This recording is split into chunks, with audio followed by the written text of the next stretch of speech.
Junior വിഭാഗം വിദ്യാർത്ഥികളുടെ Malayala conversation ആരംഭിക്കുകയാണ്. Sumayya and Khadeeja on stage. അസ്സലാമു അലൈക്കും. വലൈക്കും അസ്സലാം. ഇന്നെന്താ നിന്റെ മുഖത്തൊരു തെളിച്ചവും ഇല്ലല്ലോ? ഒന്നും പറയണ്ട എൻ്റെ സുഹൃത്തെ, എല്ലാം കുളമായി. എന്താ ഉണ്ടായത്? എന്തെങ്കിലും പരിഹാരമുണ്ടെങ്കിൽ നോക്കാമല്ലോ. പരിഹാരമില്ലാത്ത പ്രശ്നമോളെ. SSLC പരീക്ഷ പാസ്സായാൽ എനിക്ക് ഉപ്പയുടെ വക നല്ലൊരു ഓഫർ ഉണ്ടായിരുന്നു. എന്തായിരുന്നു അത്? എന്നിട്ടത് കിട്ടിയില്ലേ? ഒരു മൊബൈൽ വാങ്ങിത്തരാമെന്നായിരുന്നു ഉപ്പ എന്നോട് പറഞ്ഞത്. ഉമ്മ കാരണം എല്ലാം പോയി. ഉമ്മ എന്താ പറഞ്ഞത്?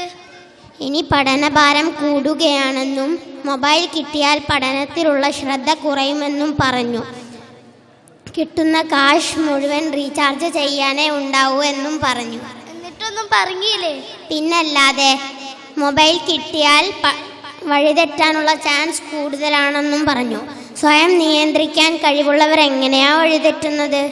എന്തായാലും നിന്റെ ഉമ്മയുടെ മനോഭാവം എനിക്ക് ഏറെ ഇഷ്ടപ്പെട്ടു. അപ്പോൾ നീയും അവരുടെ കൂടെയാണല്ലേ? നീ ഒന്ന് ആലോചിച്ച് നോക്ക്, നമ്മുടെ പോലെ ചെറിയ കുട്ടികൾക്ക് എന്തിനാ മൊബൈൽ?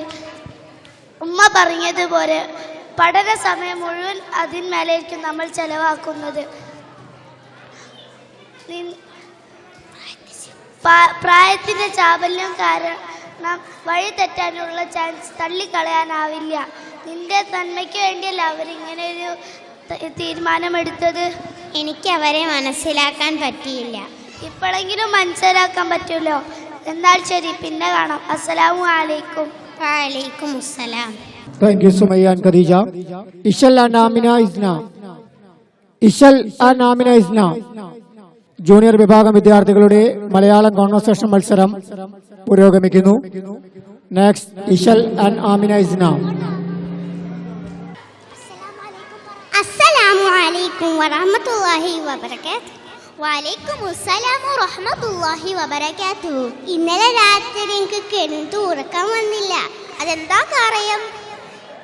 അതായത് ഞാൻ ഉപ്പയുടെ മൊബൈലിൽ ഒരു വീഡിയോ കണ്ടു.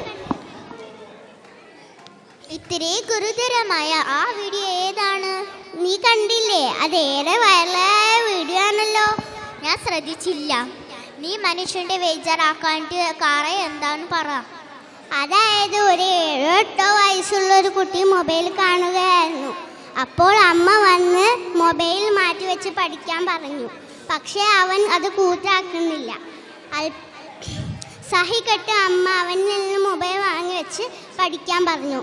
അല്പസമയത്തിന് ശേഷം അവനൊരു ഇരുമ്പ് വാരി കൊണ്ടുവന്നു പുറം തിരിഞ്ഞിരിക്കുന്ന അമ്മയുടെ തലക്കടിച്ചു. തലക്ഷണം അമ്മ ബോധം കെട്ട് വീണു. ആ അമ്മ മരിച്ചോ? അറിയില്ല, അതൊന്നും എനിക്കറിയില്ല. എന്തായാലും ആ കാര്യം എനിക്ക് നല്ലോണം വിഷമിപ്പിച്ചു. അസ്സലാമു അലൈക്കും. വലൈക്കും അസ്സലാം.